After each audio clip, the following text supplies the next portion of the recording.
Familiar are you with the Treaty of Waitangi? I'm not a treaty expert. I certainly wouldn't be as culturally fluent and literate as you are. But I really, I've been trying to get into that space even through my New Zealand journey and other places. You understand the differences between the different articles? Yes, I do. Yeah, so Article 1, sovereignty, Article 2, authority over taonga and treasures, and Article 3, really ensuring equality. The issue, of course, is the interpretation of those articles and sort of how they, the Treaty of Waitangi Te Tiriti, as to how we all take different views on that. So what does tino rangatiratanga mean to you? Well, it doesn't mean co-governance to me. It means actually partnership, and it means Māori having authority over their taonga and their treasure and their land.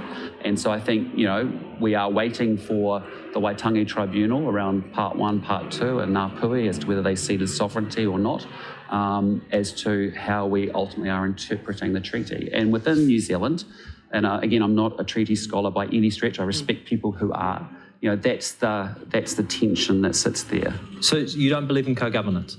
No, I don't think the treaty is talking about. I think the way it's being represented to New Zealanders is a separate system, and I think we fundamentally need to be very proud of our bicultural, founding and starting point, and acknowledge a special place for tangata whenua, but also we have to acknowledge we are a multicultural, modern, outward-looking country as well. And so for me, I want to see us work as one country, equal, but actually to be able to deal with, so we've got a lot of Māori inequities, for example. We've got to be able to sort those problems. But Māori would say that the solution to those inequities is for Māori to be in charge of solutions and to be not only empowered but funded to reach those solutions. You only need to look at the vaccination rollout of the last couple of months, right? Absolutely.